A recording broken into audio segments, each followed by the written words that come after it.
What's up, everybody? Welcome to Wacky Wednesday here on the Arrowhead Addict channel. I'm Adam Best, as here with always, Sterling Holmes, the golden voice, and producer Richard doing his thing behind the scenes. Got a fun show for everybody today. What are you up to, Sterling? Getting ready to mow. My allergies are crushing me, but not going to stop me. My lawn looking like a jungle outside. We had like 2 days of rain. 2 days, and it went from beep to bam. I gotta mow. Just how I shaved, I'm shaving my lawn. Or you're gonna mow that jungle like the next time the Chiefs go to Cincinnati. This would have been a great Manscaped read. This would have been a great Manscaped read. They're lost, right? They're really missing out today. Is that a Chad Henne jersey you're wearing, by the way? It is not. It is Rice, hot off the press. You know me, I am a wide receiver aficionado, so I had to rep. I have a Kadarius Toney too. I don't have a Sky Moore. I don't know what's wrong with me. Maybe I'll get a white Sky Moore jersey to complete the set. Not doing MVS. Sorry. They charge extra for the letter. Really before we get into everything we're going to get into today, I want to give a shout out to DraftKings. If you go there, use promo code Arrowhead, you can bet $5 on any sport, get $150 back in bonus bets instantly, win or lose. Again, promo code Arrowhead at DraftKings. New customers only, 21 plus and physically present in Kansas. Please gamble responsibly. Gambling problem? Call 1-800-522-4700. They'll have one offer per customer, minimum $5 deposit and $5 wager required. Rewards issued as non-withdrawable bonus bets and expire 7 days after being awarded. See full terms at DraftKings.com. Ready to get into our one and only segment today? Let's do it, baby. So we're calling this the Dynasty Danger Index. The Chiefs are Godzilla, king of monsters. The NFL Mediascape has finally accepted it. The betting market has also accepted it. Casey's dominance has become self-evident.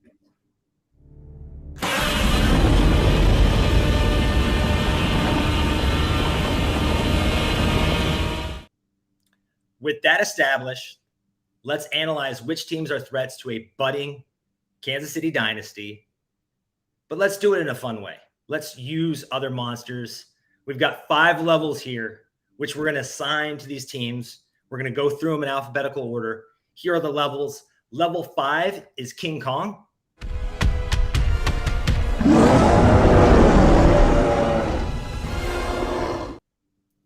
Sterling is like, what are you doing to me, dude? Looks totally out of your element. So as we saw in the recent Godzilla versus Kong movie, Godzilla is slightly superior. He whooped Kong's ass basically twice, but that doesn't mean Kong isn't close to being an equal. Level 4 is a Balrog. I'm pretty sure this is one of the ones you got wrong on Spot the Fake.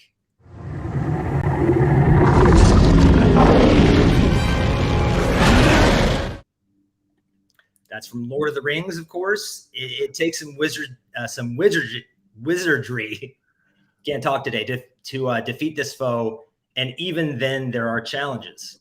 Level 3 is the Predator. Even Sterling knows it.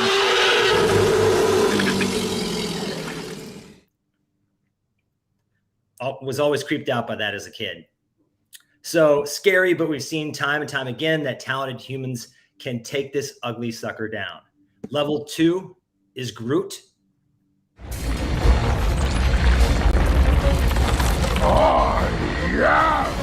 Groot!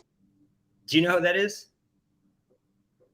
No, I do not. No idea who Chewbacca is. It's only, he's only a star in the biggest movie in the world right now.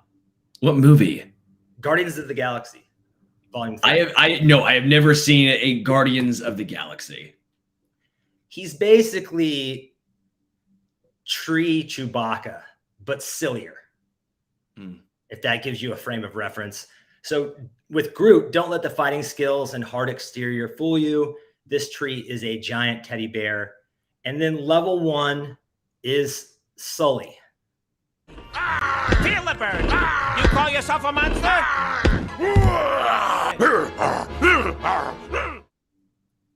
You know, that I've seen. Yeah, Okay. that I've seen. I know Sully.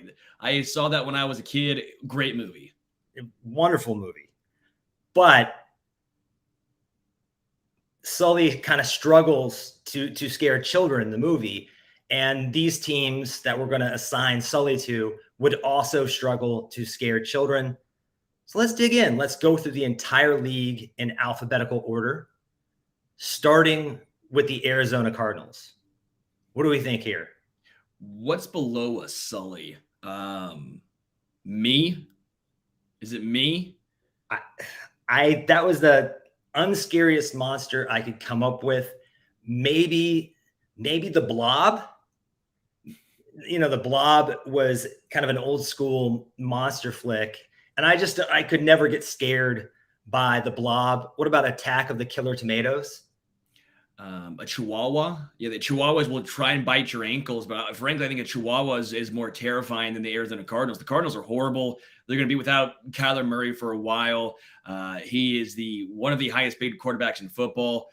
They have nothing going for them right now. The Cardinals are a unmitigated disaster. What is it? The Chiefs are favored in every single game this year, according to Vegas. I believe I saw Arizona was the only team to not be favored in any game this year. That puts into perspective how bad they are. They should be in a tier all by themselves. They are a 0, but if we have to do one of these, they're a Sully. I like the Chihuahua comp because Kyler's kind of Chihuahua sized for a quarterback. It fits. To me, this might be the most barren roster in terms of talent in the entire league. And I think they're going to probably intentionally be pretty bad this year because given that trade they did with the Houston Texans for Will Anderson, and I think that was grand larceny, man. They completely ripped them off. They're going to be in great position in the Caleb Williams sweepstakes next year, in next year's draft. I don't think they're going to be in any hurry to rush Kyler Murray back off that ACL injury with a new coach. I could see them winning 2 games. So I'm with you. Level 1, and if there was a level 0, we'd be there. Atlanta Falcons next on the list. I went through their schedule actually with Ian McMillan over there. We do a podcast together at Fanside called Stacking the Box. He's an Atlanta Falcons guy. I went through their schedule this year. That is one of the easiest schedules I have ever seen in my entire life. I think the Falcons are a bad team, and I came away with them going 9-8 this year. That's how easy their schedule is. And there would have been an easy way for them to go 10-7, and I wouldn't be shocked. They're not a good team. They're still far out. I don't trust Desmond Ridder. I think they're starting to get pieces put together down there, but they don't have the quarterback. It is a horrible division. I will go 2 because they're better than Arizona. They're not the worst of the worst, but they're not good. They're not good. So I'll go with a Groot. With a Groot. I think this team's going to be pretty frisky. You're right. The NFC South is an albatross, easily the worst division. Well, I don't know about easily, but definitely the worst division in football. Someone has to win this thing. And I would say right now, the Falcons, along with the Saints, are probably the favorites. Arthur Smith is kind of the exact opposite of the style of football I like, but he knows who he is. He commits to it. His offense last year Marcus Mariota had one of the most inaccurate quarterback seasons of all time. And they still had a top half offense in terms of efficiency. And now Drake London and Kyle Pitts are a year older. I don't like picking Bijan Robinson in the top 10, but he is a borderline generational talent. It all depends on Desmond Ridder. I could see this being a 3 potentially, but right now I can't put them above a 2. They're a group. Yeah. All right. Next up on the list, the Baltimore Ravens. They re-signed Lamar Jackson. They decided not to blow this team up. The question I have is they didn't have any playoff success with Lamar Jackson on a rookie contract. Good luck filling the rest of the team. They gave a large contract to Odell Beckham Jr. Their defense is still solid, but not spectacular. They're not the Jets defensively. They're a good team. They made the playoffs last year with Lamar Jackson even missing games, but his health is always going to be of a concern. I think they're in the 3, which is the Predator range. They're a good team, but I don't know how long they're going to be a good team, frankly, with that Lamar Jackson contract. I get they kind of had to do it. It was a rock and a hard place. It's not going to be a popular decision to blow your team up after you just made the playoffs, but sometimes the hard decision is the right decision. So this is one of 3 teams that I'm going to be above consensus on. I'm actually going to go for a Balrog for Baltimore. I think Lamar Jackson is the 4th best quarterback in the league, right behind Joe Burrow and Josh Allen. He was an MVP at a young age. And if you think about Greg Roman, their old offensive coordinator's limitations, especially in the passing game, and they add Todd Monken, the new offensive coordinator, very good in that area. This is the best cast of pass catchers he has ever had in Zay Flowers, Rashad Bateman, Mark Andrews, and Odell Beckham. And even if one of the 2, Odell Beckham or Rashad Bateman, don't stay healthy, I still think this is the best situation Lamar Jackson has ever been in. I'm a big believer in his talent. I believe in Harbaugh. I believe in Eric DaCosta, the way he puts teams together. I just think if you're going to do an exercise like this, I'm going to lean into the franchises that have proven to be forward thinking and have a good track record. And that's where Baltimore sits in the NFL right now. So I'm going to give them a 4.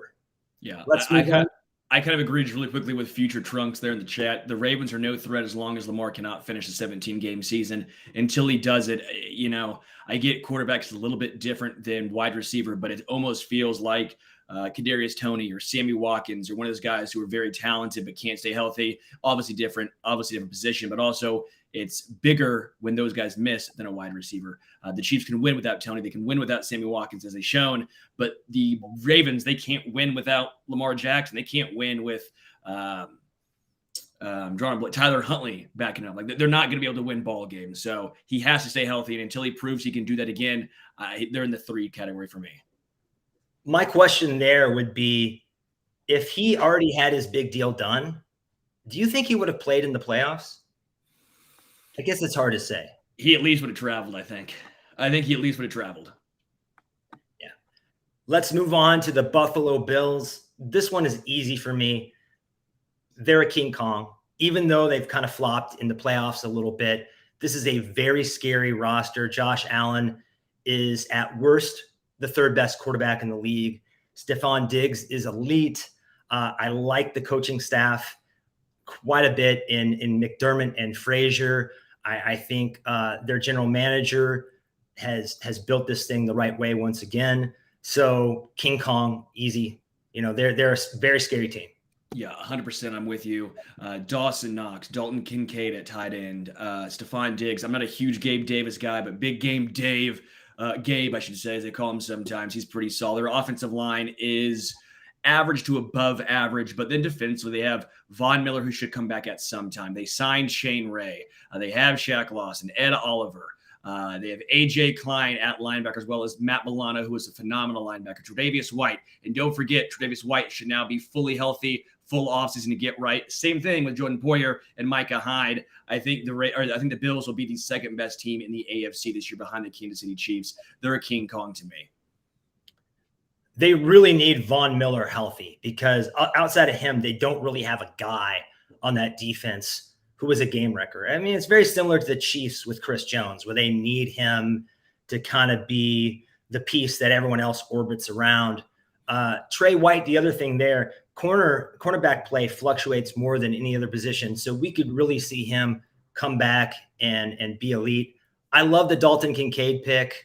I think they're going to use him sort of as a de facto number 2 receiver in the slot a lot, move him around. I don't think he's going to be much of a tight end, even though he has that TE next to his name, that designation. We'll see, though. Can they get over the hump in the playoffs? Maybe I would make them a Balrog in the playoffs, because there's something about that team that becomes a little bit more tight, a little bit more predictable. Does their style of play work in the winter? I mean, they did everything they could. They just lost to the better team in the Chiefs, 13-second game. I mean, you can't take anything away from them. They didn't do anything wrong. I mean, you can make the case they should have kicked out of the end zone, but would that have been much different? I really don't think so. The fact of the matter, or squibbed it, either one, it does not matter. They got beat by a historically great team. The Chiefs were just that good. The Bills did nothing wrong. That's not the game I'm talking about, though. I'm talking. My point is that's not a choke job. I know everyone likes to point to that game. That's not a choke job. I know people want to claim it's a choke job. That was just greatness at a level we have not seen before with Mahomes, Kelsey, and Tyreek Hill. Throw that game out, though. I get your point. Totally agree with it. But the previous time they played the Chiefs in the playoffs, they started out hot, and then they got run over. And then this past season, they played they played Cincinnati at home. It was the weather was advantageous to them, and they just laid an egg. They didn't even show up. They completely got steamrolled. I lost a little faith in that coaching staff, in Josh Allen's ability to play under control, and they're going to have to prove to me that they can rise to the level of Kansas City and Cincinnati in the postseason. I will say they were extremely injured last year. I don't know why I'm taking the side of the Bills right now so hard. I'm not a Bills fan by any means. I think their fan base is fun. I love them jumping through tables. But Josh Allen had a messed up elbow from week 6 on, and there was a noticeable drop-off in his accuracy. I mean, it was noticeable. His usage rate, as Matt Verderam and I talked about, it was through the absolute roof. It was unsustainable. I do think they will be back and better this year. Yeah, their division is really good when the Patriots are the worst team in that division. I mean, again, the Patriots roster is about the third worst roster in football. But when you have Bill Belichick, they have Bill O'Brien back offensively. Whatever you think about him, Bill O'Brien's a great OC. They should be better. But end of the day, they're healthier this year. I think the Bills are more dangerous than a lot of people are giving them credit for. Was it the elbow? Or was it Ken Dorsey replacing Brian Dable? Because elbow. I think, the elbow, it has nothing to do with him losing. He wasn't really restrained, and he just went big game hunting. He kind of has this instinct to try to make every single play a big play and not kind of play within the system like Patrick Mahomes has learned to. So I do think that's an issue, and I do think Brian Dable was good at reining him in. So until Ken Dorsey shows me he can get Josh Allen to kind of play the optimal way, that's another concern for me. Sure. Carolina Panthers up next. They're bad, but you look at their roster and you think they could be a little fun. A bad, fun team. Bryce Young, Miles Sanders, Adam Thielen, DJ Chark, Hayden Hurst, Jonathan Mingo, your guy, was drafted wide receiver by them. Bradley Bozeman at center is pretty solid. Brian Burns they still have. Xavier Woods, J.C. Horn, Von Bell. I mean, they're not a good team, but they have some building blocks that you look at and say, all right, there might be some room in the future. This year, I'll say they're a 1. I think they were 1 this year, but I think they have a good building block for the future that I think Carolina fans should be pretty excited about. Yeah, I like who they hired as a coach. I think this team is currently a 1. They're a Sully, but they could come back next year and be a Groot. They could come back the year after that and possibly be a Predator, maybe even a Balrog. It all depends on the development of Bryce Young, really. And I think he has all the tools. That size does worry me. That's why I would have preferred them to go with Anthony Richardson. I think in a league with Mahomes and Josh Allen, little Bryce Young, who has limitations and may fall victim to some of the same pitfalls that have plagued Kyler Murray. He can't hold up with his size to a 17-game season. I just think you go for the moonshot there, and Bryce Young is a double.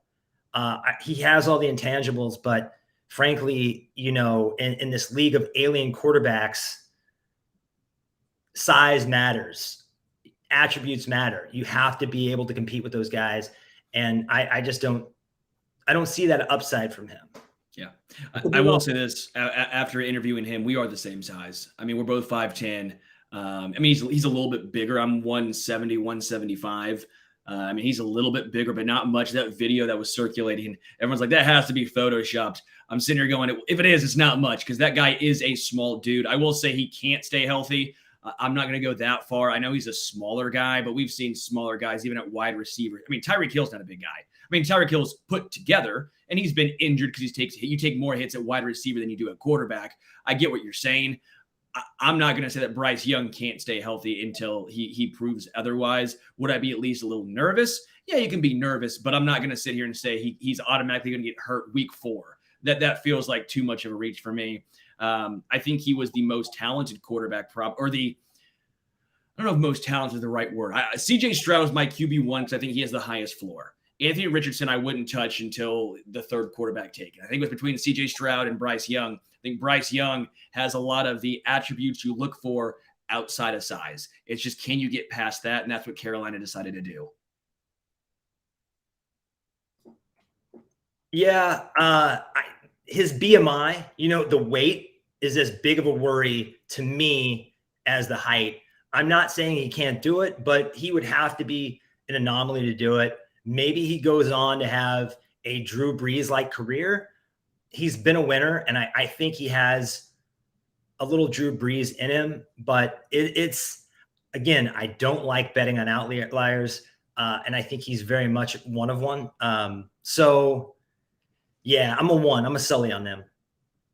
Let's move on to the Chicago Bears, the team that picked Mitchell Trubisky over Patrick Mahomes and now finds themselves kind of in NFL purgatory.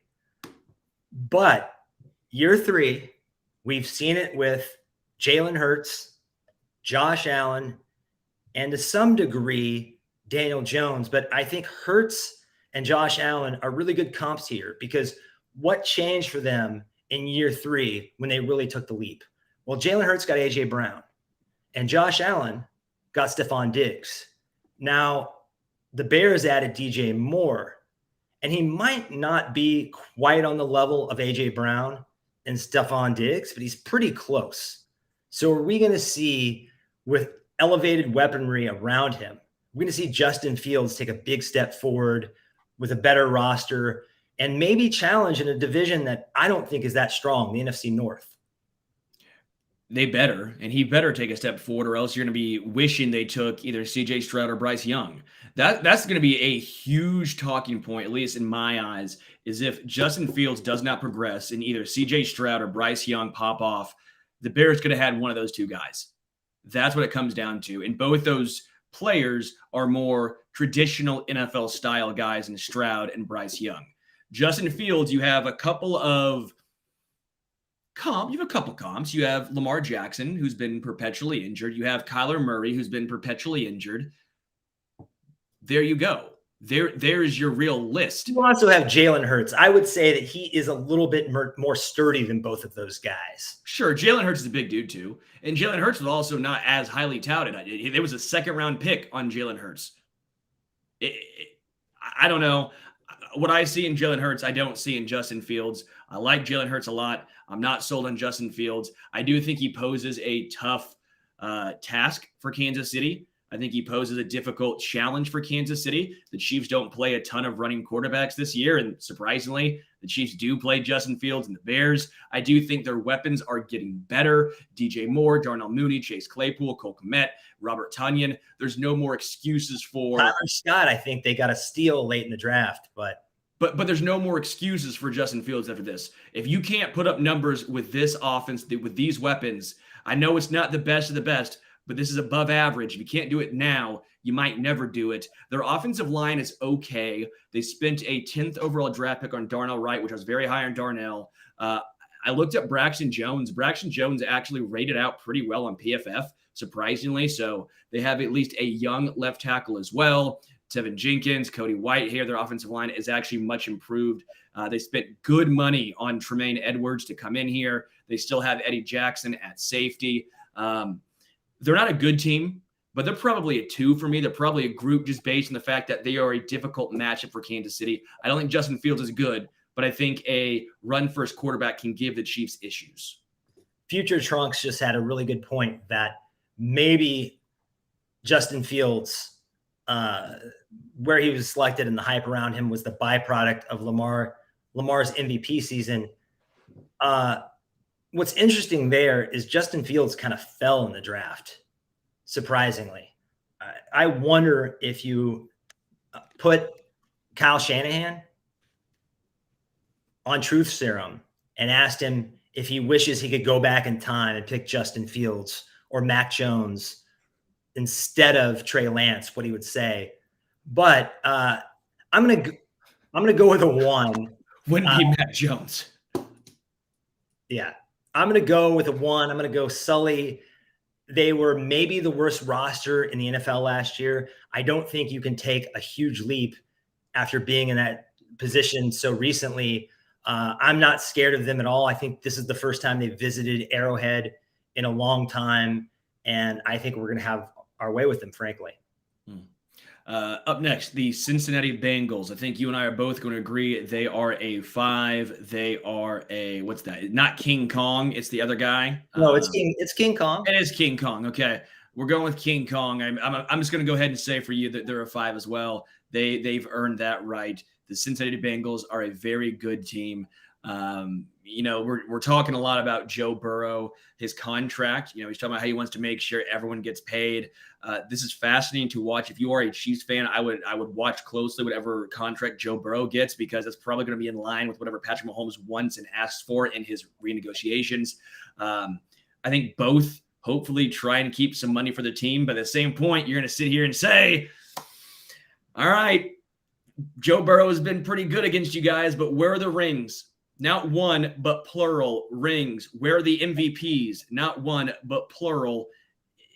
As much as Patrick Mahomes is going to want to try and save some money for the rest of his team, you also want to be the highest paid guy, or at least over they're not even peers at this point. They're his subordinates at this point. So pay attention to whatever Joe Burrow gets, because that's going to be what Mahomes is going to ask for, then add just a little bit on top. I like King Kong for this team because their fan base, for not having any rings, really likes to beat its chest. I mean, maybe the most overconfident fan base in the league for what their team and their franchise has accomplished. The interesting thing about that contract to me is, and you see it in a variety of different places, they are a cash poor team. They are not one of these billionaire owners who can just throw money at any problem. They're very much like the Raiders. They do not like to give guarantees. The Chiefs have given the most guaranteed money to undrafted free agents. Guess who has given the least? The Cincinnati Bengals. There is a reason why they had that kind of weird structure for Orlando Brown Jr.'s contract. They basically gave him a shit ton of money up front, guaranteed, and none of the rest of the contract was guaranteed. They can get out very soon, just because they can't afford, not to get too complicated here, but they can't afford to put a ton of money in escrow. So unless Joe Burrow does a Patrick Mahomes team-friendly deal that's very flexible, I don't know how they're going to keep both Jamar Chase and T. Higgins. It's going to be very, very hard. Now, T. Higgins will probably fetch them a first-round pick, and they can try to replace him, but that's easier said than done. I think this team is definitely a 5 this year, but I wonder if they have staying power. If they were a predator 2 years from now, if they were a level 3 based solely on the strength of the Burrow Chase connection, I would believe it. With this ownership group, I'm not going to be convinced that. I think Buffalo is going to be a 5 for a long time. I don't know that I'm that confident that the Bengals will be in that same group. Yeah. Moving to the Cleveland Browns, they have a very good roster outside of quarterback. Nick Chubb's still there. Amari Cooper, Elijah Moore. They trade with the Jets. I like Elijah Moore. They got Cedric Tillman, one of my favorite wide receivers in the draft. Donovan Peoples-Jones, David Njoku's coming on. Jedrick Wills, Joe Bitonio, Wyatt Teller, and Jack Conklin on the offensive line. Obviously, they have Myles Garrett, Zadarius Smith they brought in.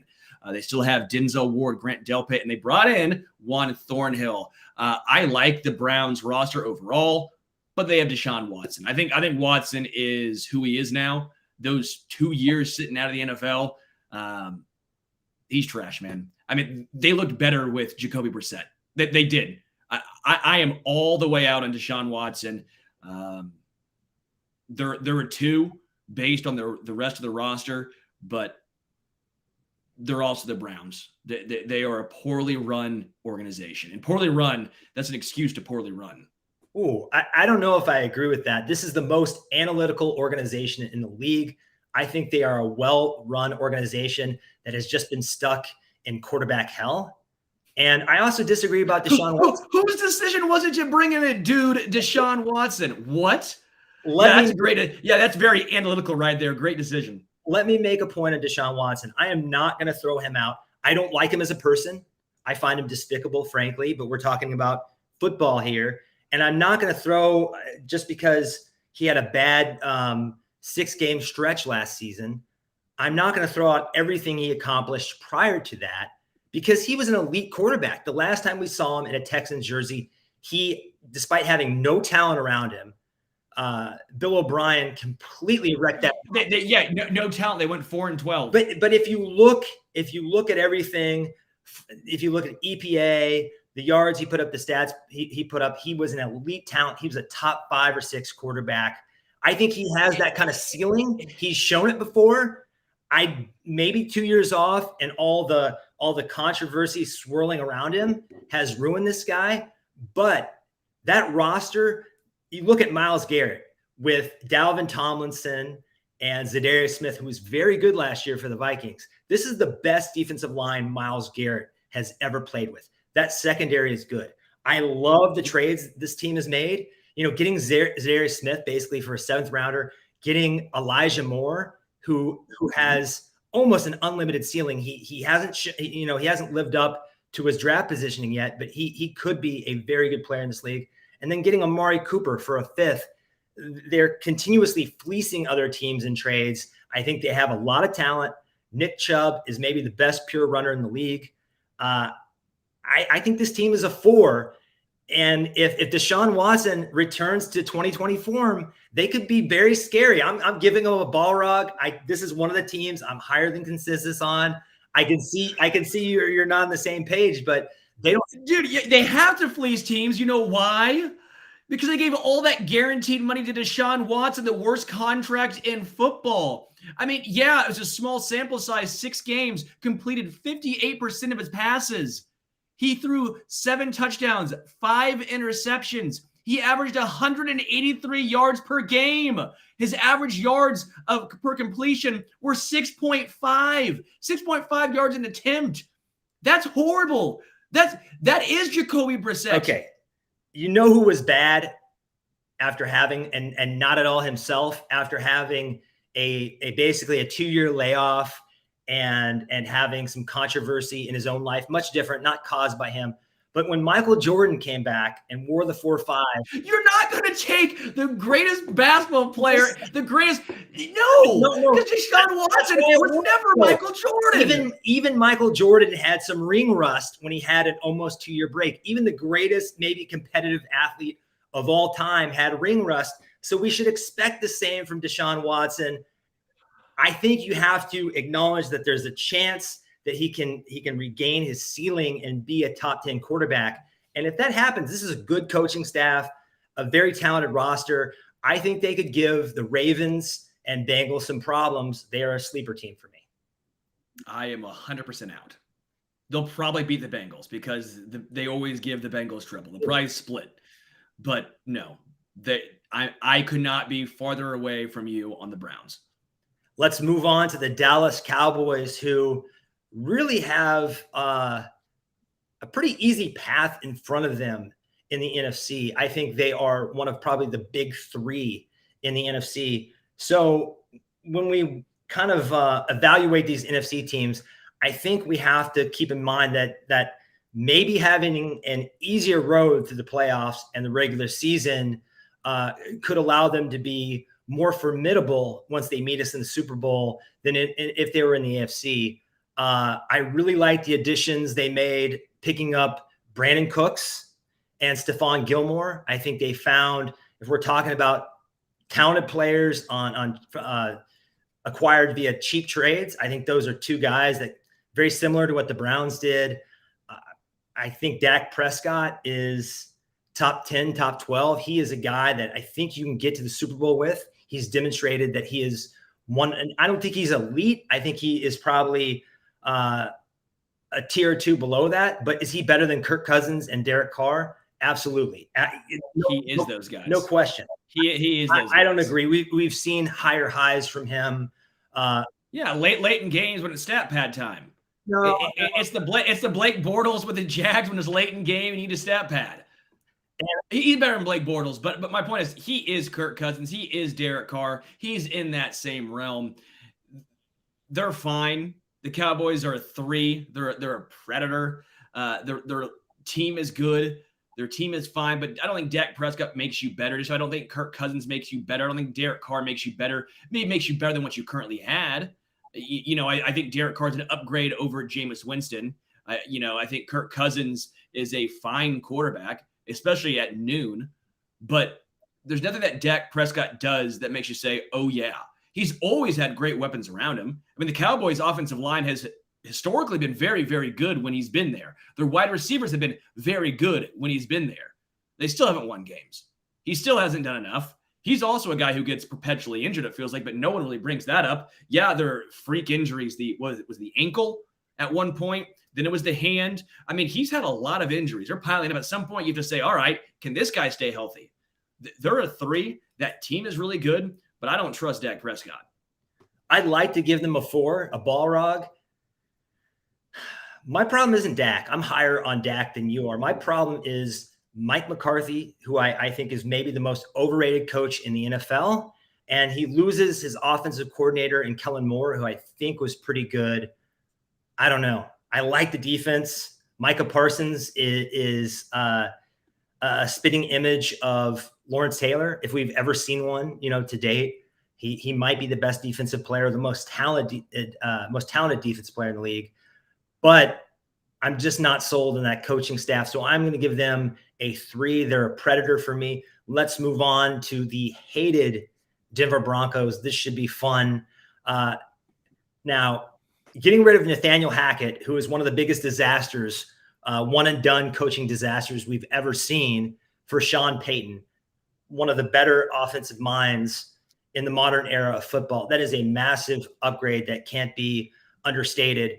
I also think the cachet that Sean Payton enters Denver with, that will knock Russell Wilson's ego down a little bit. I think one of the problems for Denver last year is that Russell Wilson had carte blanche. He had his own office. He basically could do whatever the fuck he wanted to.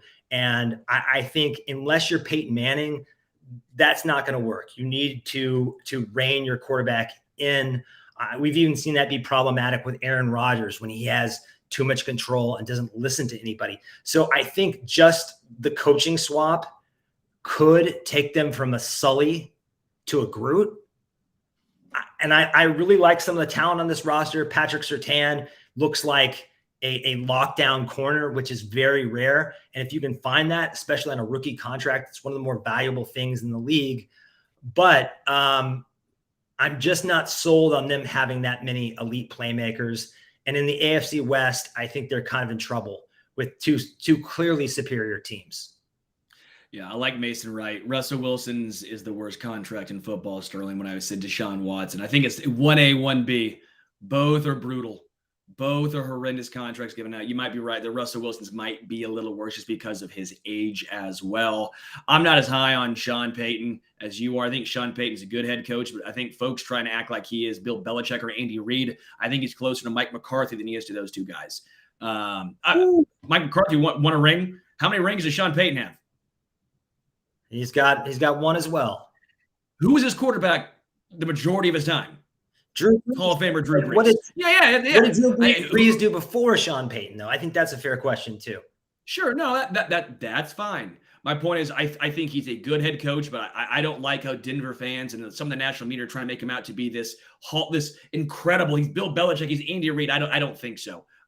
I just cannot get there with Sean Payton. Honestly, you give him high draft capital to bring him in on a roster that already needs top end talent. They have fine players. Jerry Jeudy's good. Cortland Sutton and Tim Patrick are fine. They're solid. But that's what it comes down to is they have solid players. You mentioned they don't have playmakers. Mike McGlinchey is a fine right tackle who's getting paid like an elite right tackle. Garrett Bowles is a fine left tackle who is penalty happy at times. Like, they're a fine team. They have fine talent. They only have elite talent at Jerry Jeudy, if you want to say Jerry Jeudy, and Pat Surtain. They're a group to me. I'll give them a 2. I think Randy Gregory and Justin Simmons are solid as well, but I'm out, man. I don't see him being good anytime soon. Yeah, I think this new ownership group has kind of come in and just tried to throw money at problems. They paid McGlinchey. They overpaid Zach Allen, a defensive lineman. I like that we got a superior player in Jawan Taylor at tackle for a similar price tag. And I like that. I think Charles Omenihu is better than Zach Allen, and we got him for cheaper. And also, like you said, just throwing a first-round draft pick at a coach is completely ludicrous. I think that, especially for a roster that could desperately use a few more standouts, they weren't in position to do that, but they dug themselves a hole. They had to have a coach with some stature who could come in and control Russell Wilson. So I think this thing is in better shape than it was a year ago, but not much. I'm going again with a 2, a Groot. Let's move on to the Detroit Lions. Coming into the draft, I really, really like this team. I thought they are on the verge of becoming a true championship contender despite their quarterback. And I got to be honest, I thought they completely blew it in the first round of the draft, picking a running back at 12 who might have lasted until the mid-20s, and then picking a middle linebacker at 18 who probably would have lasted longer as well. Those aren't high-value positions or premium positions. I also think Jared Goff, the further you get into the postseason, the more glaring his weaknesses are going to be. We've already seen that with the Rams. We've seen this movie before. Dan Campbell might be fun on Hard Knocks, but I don't think that ankle biting or whatever the hell he said style wins in the NFL anymore. I'm going to give them a 3, a Predator. I don't think they're a true contender yet. Yeah, they're a 3. They are kind of stuck in a weird spot where they don't really have a young quarterback. Yeah, they drafted Hendon Hooker, but again, I said they don't have a young quarterback. Hendon Hooker's 25. I'm not sold on Hooker to begin with. Jared Goff is fine. I think they made the right decision keeping him. You're giving your fan base hope. You're probably going to win your division or at least compete. You're going to make the playoffs next year. That's a big step in the right direction for Detroit, but I don't know what their ceiling is. Jamison Williams being suspended as well is not ideal. I didn't like their draft based on positional value, but again, they were explosive last year, 5th most points scored in the NFL and 3rd most yards per game in the NFL. They are a fun offensive team. Let's get into the Green Bay Packers. Packers that actually surprisingly have a solid roster. I'm sure Aaron Rodgers is like, thank you for giving me these wide receivers and spending draft capital on them now that I'm gone. But it all comes down to Jordan Love. They won 8 games last year with Aaron Rodgers, but Rodgers was not himself. He looked checked out. How many can they win with Jordan Love if he's just an average QB, if he is a Jared Goff, if he is a Kirk Cousins? I don't think he's going to be there this year, but that is, again, a bad division. I'm going to put him as a 2, and I actually think the future is bright for Green Bay. Yeah, I'm going to have them as a 3, a Predator. This is a very talented roster. Matt LaFleur is a good coach. I think this organization is well run. A lot of talent on defense. Rashawn Gary, Jair Alexander. They've got some excellent players at premium positions. They've got a good offensive line. It's been deep, and even though they've had some injuries, it's held up pretty well. I like this team a lot. If Jordan Love who's been kind of Aaron Rodgers' understudy for 3 years, can step in and play to even like 80% of his upside, the Packers may have hit the third quarterback in a row. I'm really high on him. This is one of the teams that I think I'm higher than consensus on as well. One of the probably the 3 teams, along with the Browns and the Ravens. I kind of compare them to a flurkin. You don't know what a flurkin is, but it's another Marvel creature. They look like a house cat, like a tabby, but they have these giant tentacles and fangs that come out of their mouth. So they are much scarier than they look on the surface. I think this is a team that is going to be in the playoffs and could frankly make a run if their quarterback is ready. Houston Texans up next. I give them a 1 for this year, but I think that they are in prime position in a few to be at least a 4. I love CJ Stroud, number 1 quarterback coming out. I love the extension to Laramie Tunsil. The best way to give your young quarterback a chance, give him time. Who do the young quarterbacks typically target first in an offense? That's the tight end. They brought in the best free agent tight end on the open market in Dalton Schultz. I like John Mechie. They brought in Robert Woods. Will Anderson Jr. is now going to be their defensive piece. They're going to be building around. Again, this year they will not be good. They probably won't be good next year, but I like their future in Houston. Hold on, Texans fans. Give them 2+ years. I like what they're doing down there. No. I think CJ Stroud is a bust. And I don't like the helmet scout, but the history of Ohio State quarterbacks has not been a good one. But it's more than that. It is the S2 cognition test that Patrick Mahomes aced, that Brock Purdy aced, that Josh Allen and Joe Burrow and even Justin Jefferson aced. He completely tanked that. I'm super worried about that. I'm worried about his ability to process.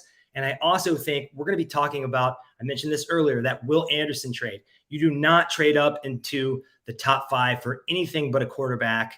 They handed the Arizona Cardinals their future on a silver platter. They're going to be very bad this year. They were definitely going to be in the Caleb Williams sweepstakes. I don't know why they've been slow playing this thing and suddenly got in a hurry to be a contender, but I am not worried about them. I think the longer this goes on, the more this offseason is going to look like a disaster. I think they are a Sully. They've been a Sully. They will be a Sully. They're a 1, and I think that's their long-term future as well. Indianapolis Colts up next. They are a 2. They're a group. I think Anthony Richardson has some upside, but when is he going to start this year? I think it's going to be Gardner Minshew to start the season. Jonathan Taylor, he was really good, but a running back coming off an injury, sometimes that spells disaster. Jonathan Taylor's a good running back, but running backs don't necessarily move the needle a ton in today's NFL. Michael Pittman Jr., Alec Pierce are good wide receivers, but they're not great. Their offensive line is fine. It's not as great as it once was. We like to think it's still as great as it once was. It's good, but it's not great. Their defense, I do like Kwity Paye. I do like DeForest Buckner. I do like Shaq Leonard. But outside of that, I don't know, man. I don't know, Jim. I don't know. I just don't really like the roster from top to bottom that much anymore. I think that last year showed we were probably too high on what they were.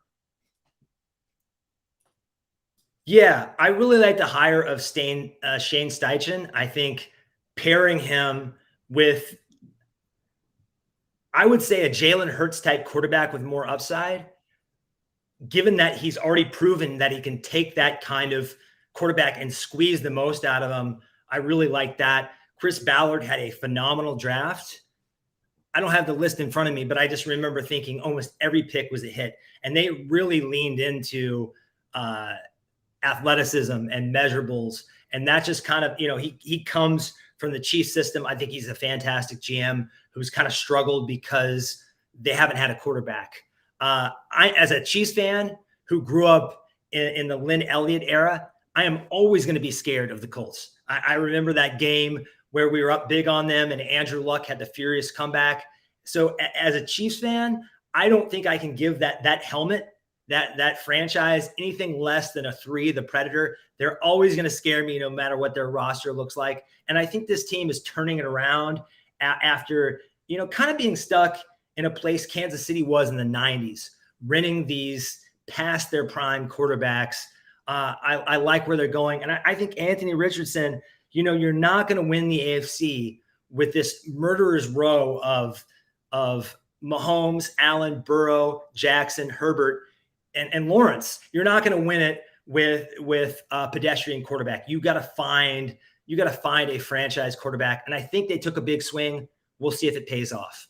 Angry Drunken German, shout out to you buying an Arrowhead Addict coffee mug. You're the guy. Appreciate you, man. That's awesome. Let us know when you get it. Let us know how you like it. Let us know if it keeps your coffee warm. I use my Arrowhead Addict mug a good amount, so hopefully you enjoy yours as well. Into the Jaguars. You mentioned Trevor Lawrence. They are a 4 to me. They have a very good young future. They won a playoff game last year. That is a huge step in the right direction for a young franchise. I love Doug Peterson. Calvin Ridley is coming back for them. They're in a good spot going forward. I worry that them playing in London a lot might take a toll on the players. They might have a little jet lag for a week or two. They're playing back-to-back games over there before their bye. But overall, I think the Jags are a 4. Again, I think that big playoff victory last year for them was a massive step.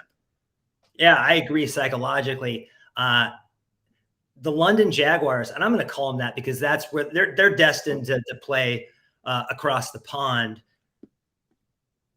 They're real. I think they're for real. You have an elite quarterback. He's becoming an elite quarterback who paired with Doug Peterson, an excellent coach. I would say offensively, he's in the top 5 guys you'd want preparing a game plan for a young quarterback. I like their skill players. I think Calvin Ridley, if he is 80%, 75% of what he was before the time off, that's going to be a huge upgrade. They have talent at pass rusher. I just like the way this team has been constructed. I'm in total agreement there. They are a 4. They're a ball rock. Let's move on to the Las Vegas Raiders. I don't think this is going to take very long. This is a team that has no identity, doesn't know where it's going, and they don't scare me at all. For the Chiefs specifically, who have their number, to me, they're a Sully. I do not fear them at all. They're a 2. They have Max Crosby. They have Max Crosby and Devontae Adams. They're a 2. Into the Chargers. I have them as a 4. They're not quite a 5. They're maybe a 5 in the regular season. But for some reason they only let Justin Herbert throw the rock against the Chiefs. Every other team, they make him believe he's Matt Castle and he's checked down only. It makes no sense. They're a 4 though. It's time for them to do something though. At some point, you can only get so hyped in the offseason and you have to actually make something happen in the playoffs. They choke. They perpetually choke. The choking Chargers. You can change quarterbacks. You can change coaches. You can change cities. They find a way to choke. It is what they do. Yeah, and everyone has been so convinced that it was Joe Lombardi holding Justin Herbert back. What if Justin Herbert is just more of a dink and dunk player than we think? What if he's not? What if he's also not the elite talent that everyone has wanted to project onto him? I think he is a top 8 quarterback, maybe even a top 6. But when people want to throw him in there with Mahomes or even Burrow, Allen, even Lamar Jackson to me, who has accomplished much more in this league, I just can't believe it with the Chargers. Until they stay healthy, until they start winning games in the playoffs, I think they are the most overhyped team.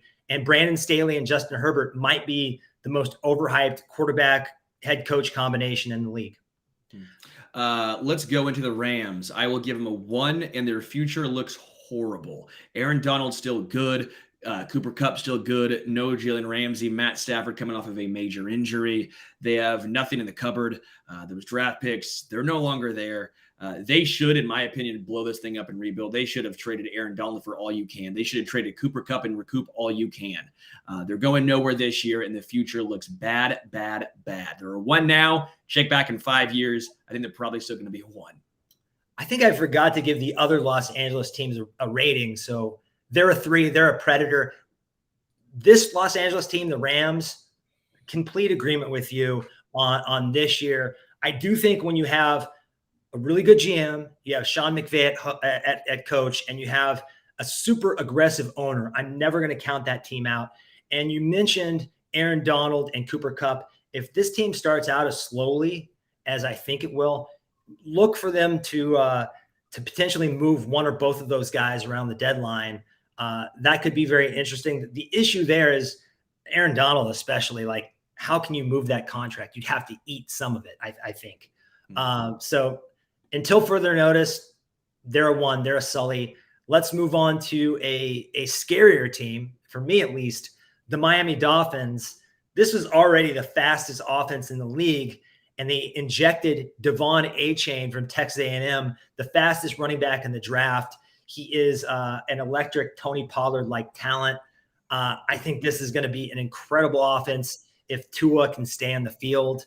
I really like Mike McDaniel. I think he was the best first-year coach out there last year. I'm scared of this team. I'm not going to lie. When you have Tyreek Hill and Jalen Waddle, they can beat you on any given day in a playoff setting, or even in the matchup in Germany. They're the kind of team that can struggle all afternoon and then hit 3 or 4 explosive plays and put you away.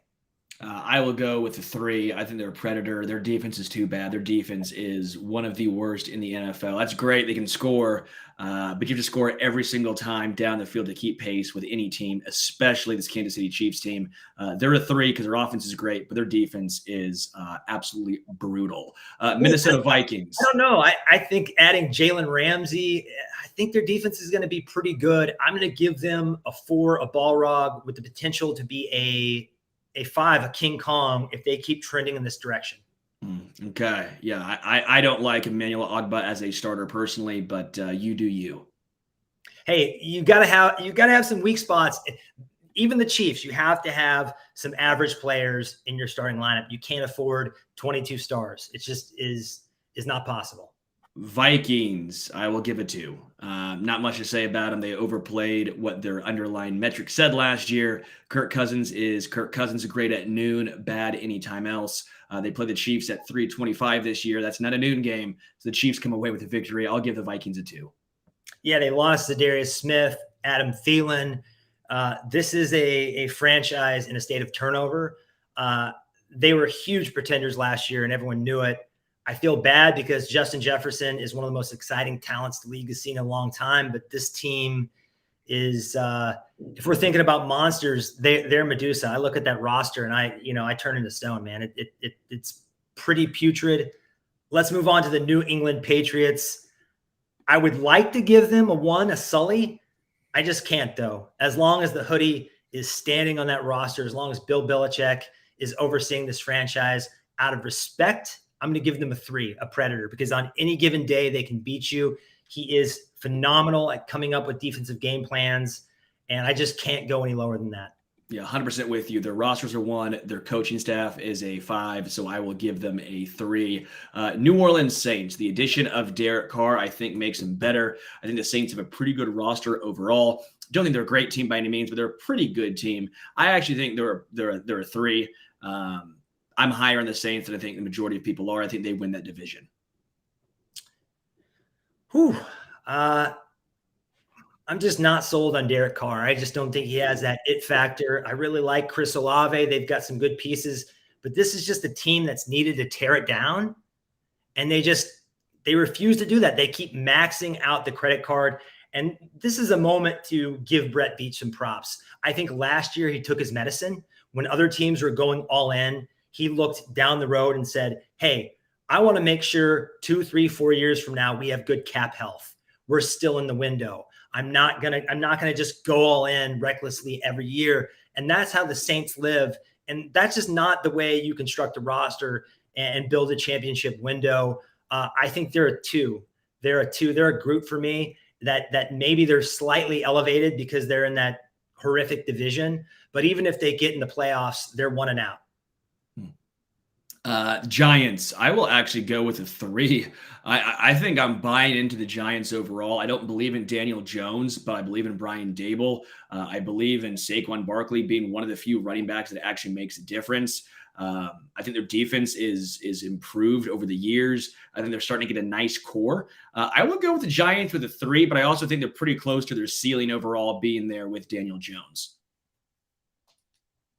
Oh, they were, the Vikings were pretenders. I think this team snuck into the playoffs and were even less talented. Really, it's just Brian Dable and Mike Kafka who former Chiefs quarterback coach, I think is a phenomenal offensive coordinator for them, but it was a lot of smoke and mirrors from the coaching staff. They just don't have a lot of dudes. You look at that wide receiving core and you just sort of shrug. They even lost Richie James. I do like the addition of Darren Waller if he can actually get on the field. That's been a problem for him lately. I think they're going to take a big step back. They're in a really tough division. They could easily lose twice to both the Cowboys and the Eagles. And if they do that, they're probably going to be knocked out of playoff contention. I have them as a 2, a Groot. I think they're going to miss the playoffs this year. I think they played way over their head in 2022. I love their defensive line, so that means something to me. I'm going to go with the New York Jets. I'm giving them a 4. I am high on Aaron Rodgers going there. I don't think Aaron Rodgers is good anymore. He's going to be the same guy that won 2 MVPs in the past 3 years, but I do think he's going to have a nice resurgence from last year. He has some good weapons up there. I like the Jets team as a whole. They might have the best defense in the NFL, and if you can win 5 games with Zach Wilson, you can win 10 games with a combination, or you won 7 games with whoever they had, but 5 games with Zach Wilson. You'll easily win 10 games, in my opinion, with Aaron Rodgers being an above average quarterback. Not elite, but above average. I'm a 4 with the Jets. I just don't see this team as a legitimate threat to the Chiefs' reign. I don't think Aaron Rodgers still has it. I think they brought in Nathaniel Hackett, who will capitulate to Aaron Rodgers, and Aaron Rodgers is going to fall victim to his worst impulses and his ego. Everyone wants to talk about, oh man, this defense was elite last year. They're going to be so good this year. Well, defense isn't that sticky. Defensive performance from a team that fluctuates pretty wildly from year to year, especially from defenses that aren't well established. I like Sauce Gardner, but I don't really understand what they're doing on offense. Getting rid of Elijah Moore for Randall Cobb and McCole Hardman, that is so stupid. I can't even explain it. I just don't believe in this team and where they're going. I think their owner got desperate, and this is going to be a terrible one-year marriage. And I'm predicting it right here that Jordan Love and the Packers will win more games than Aaron Rodgers and the New York Jets this year. Bold. I will take that bet. It's going to be so enjoyable if it happens. We will find something it'll be very enjoyable, but I don't think it's going to happen. I don't do things because it's enjoyable. Come on now. You and I will be better on that one because I'll have the Jets winning more games than the Packers, and we'll bet something fun on that one. Is it Steelers next? No, Eagles next. Eagles is a 5. Howie Roseman is the best/second best GM with Brett Veach. They have a very great defense overall. Their defensive line is incredible. Jalen Hurts took that next step, and they have A.J. Brown. They were a very good, complete team. Yeah, I don't have anything to add. They are a King Kong, maybe a King Kong on steroids. They are extremely scary, and the rich got richer this offseason. Seeing Nolan Smith, who I didn't think was a fit for Steve Spagnuolo, but going to Philadelphia at where he did, very scary. What was it, the 30th pick? And they also got Jalen Carter, who you never know what's going to happen with that guy. But on the field, I believe he is the most talented player in this class. They are, in my eyes, the single biggest threat to the Chiefs repeating in 2023. Let's do the Pittsburgh Steelers. And you say, do we have to? And yes, we do. I don't like this roster very much. I think Mike Tomlin has concealed what has been a pretty, bad, bland mix of players. I think George Pickens is really overrated. We have the tendency with wide receivers specifically to look at the highlights or even the lowlights and not the underlying data. I like their defense, but it's a year older. It's been banged up. I'm going to give them a 3 out of respect for Mike Tomlin, but I cannot go any higher. They are the worst team in the AFC North. They're a predator. Yeah, I'll give them 3 predator. I'm actually higher on the roster than you are, even though we're coming to the same conclusion. TJ Watt playing, or at least being healthy, is a massive step for them. Their offensive line, they tried to improve it with Broderick Jones being drafted in the first round. Pat Freiermuth is a solid tight end. What it comes down to is, can Penny Pickett make anyone better? I don't know. I was sick and tired of the analytics people saying, well, that could have been a good pass, but it was picked off. Well, yeah, no shit. It was picked off. How great of a pass could it have been? Okay, we're not talking about almost good passes. We're talking about good passes. Until those almost become actuality, that's going to be an issue for the Pittsburgh Steelers. Next team, the San Francisco 49ers. They are a 5, the most complete team in the NFL outside of quarterback. I like Trey Lance. I still like Trey Lance. I like beer. I still like beer. But Trey Lance is going to have to get healthy. He's going to have to stay healthy, and he's going to have to earn that job. I understand Brock Purdy, but Brock Purdy is basically Jimmy Garoppolo. We know his limitations, okay? Same thing you have with Jimmy G. If you want to impress and expand your offense, you got to have a guy who can be a threat with running the football. That is Trey Lance. I think Trey Lance takes that team to the next level. It all comes down to, will he get the opportunity? Will he keep that opportunity? And can he stay healthy? I just refuse to give a roster, a team with an undecided quarterback battle a 5. I just can't do it out of principle. I'm going to give them a 4, a ball rug. And I wouldn't be surprised if Sam Darnold is the day one starter, because I'm not sure Brock Purdy is going to be ready. And I think they've soured on Trey Lance. I think Trey Lance is done. He will eventually be traded. I think that I'm not Mike Shanahan. I'm obviously still haunted by those Elway Broncos years, but I think he's going to be haunted by the decision to draft Trey Lance. I think we're seeing a lot of this in the league, whether it's the Falcons picking Kyle Pitts because of Travis Kelce, or Henry Ruggs because of Tyreek. I think a lot of teams looked at Patrick Mahomes and that battle he had with Josh Allen and said, man, we cannot win with a mere mortal. We need a superhuman quarterback to take our offense to the next level. That was probably a mistake that they will pay for. I'm going for ball rug. Seattle Seahawks. This is a really fun team. One of my favorite storylines in the NFL is Pete Carroll and Geno Smith being triumphant over Russell Wilson. After all, the problem wasn't that they didn't let Russ cook. The problem might have been that Russ was washed. This is a very good team, and they just added Jackson Smith and Jigba as a slot receiver to Tyler Lockett and DK Metcalf. That is, I think, outside of Cincinnati, that might be the best trio of wide receivers in the league. If JSN lives up to his billing, we know they can run the football. I think the defense, Pete Carroll's going to have that defense playing. They're a top 4 team in the NFC to me right now. And because of that, I'm going to give them a 4, a ball rug. I think they've got a chance. If San Francisco has quarterback problems, I think they've got a chance to win the NFC West. I think they're a sneaky team. There are 2 to me. I think Geno Smith takes a big step back. If you look at what he did towards the end of the year, it does not inspire confidence. Geno Smith was a great storyline. I'm still rooting for the guy, but I don't think Geno Smith is going to be the same guy that was what he put up the first, 9-10 games of the year. I like their wide receivers. Their defense is pretty good. But no. Tariq Woolen. But no, I'm out. I don't believe in Geno Smith, and their roster is nowhere near a 49ers or an Eagles. I think they're going to be one of the – if you have high expectations for them, I think you will be disappointed. Fair enough. Tampa Bay Buccaneers, another monster comp here. I was thinking about this earlier today, that they're Pennywise. Have you seen it?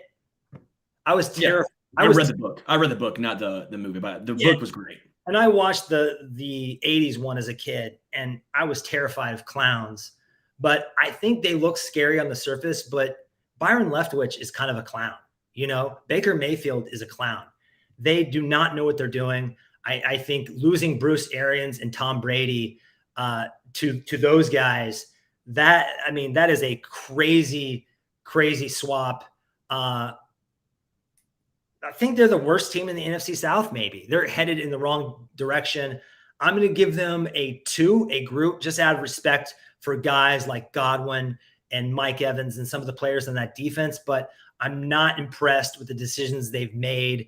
And we're seeing with both them and the Rams how hard it is to do what the Chiefs have done, to win a title and stay on top. And it's really impressive what Brett Veach, Andy Reid, and Patrick Mahomes have done, frankly. They're one to me. I think they're one of the worst teams in the NFL. I don't think the Bucs are good at all. I'll just leave it there. I think they are a one. I think they are a bottom 3 team in the NFL this year. I think it's going to be them, Arizona, and maybe the Rams. Yeah. Mike Evans getting traded, you think? How about this? I think Houston wins more games than the Buccaneers. Oh. I like DeMeco Ryans. I like him a lot better than – I don't know about that, but I'm not going to bet against it. Let's go to the Tennessee Titans, another franchise that I think is headed in the wrong direction. They keep making these small bets at quarterback, and Will Levis, Malik Willis, Ryan Tannehill, that's not going to cut it in the new AFC. Trading A.J. Brown was one of the worst decisions of the past 5 years. They collapsed without him, and the Eagles obviously have been much better.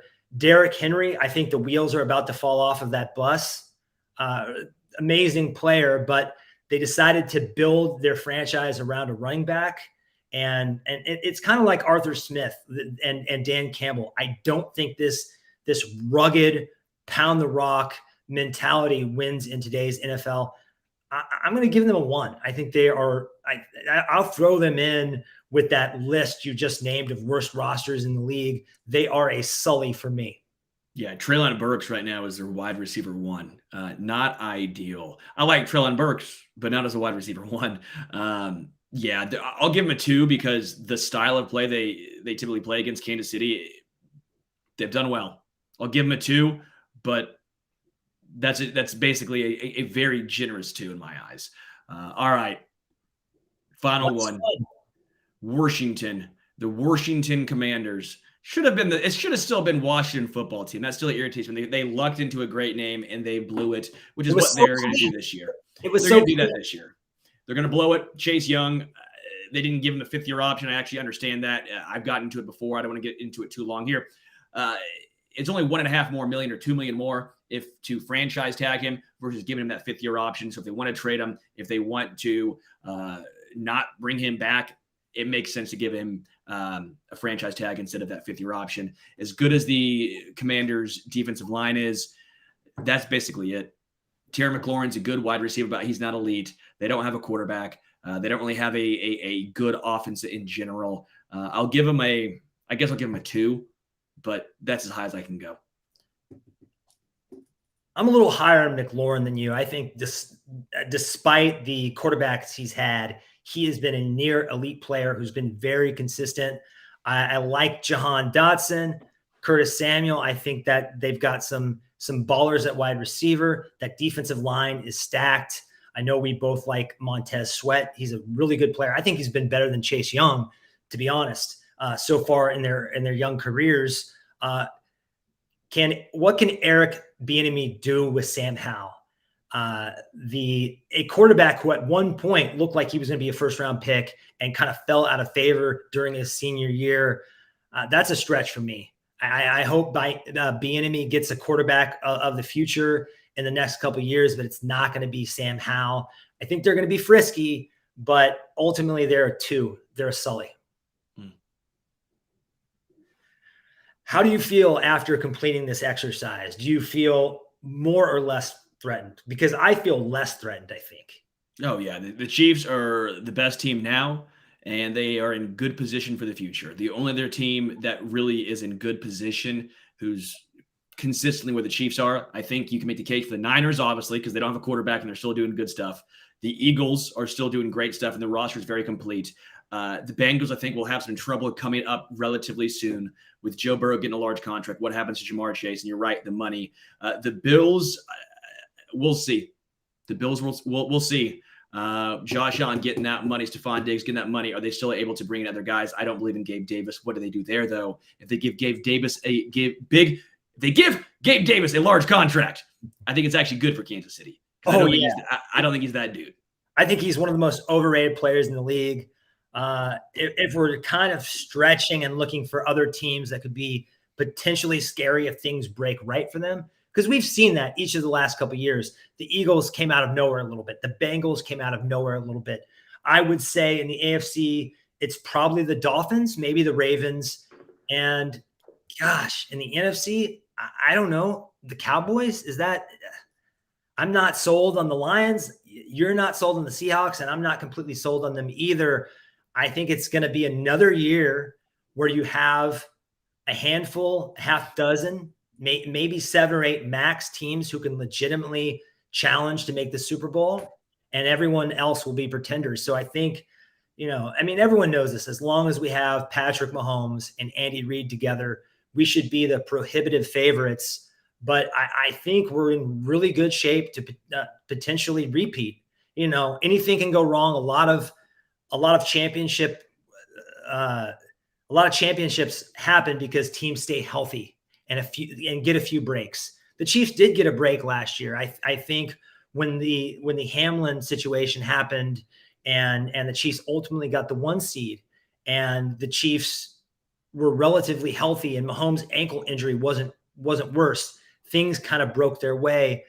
But as long as things break their way, they're going to be right there at the end. Favorites in all 17 games this year, your 2023 Kansas City Chiefs. Now, we know the games aren't played in May. They're played in January and February. Stay tuned. A lot more coming your way. The Arrowhead Addict podcast. Stay with us all offseason, all regular season, and all playoffs. Thank you guys so much for your support. Thank you guys so much for commenting. Thank you so much for getting a coffee mug. Okay, if you want merch, we got merch. Check it in the description below. Until next time, we are out.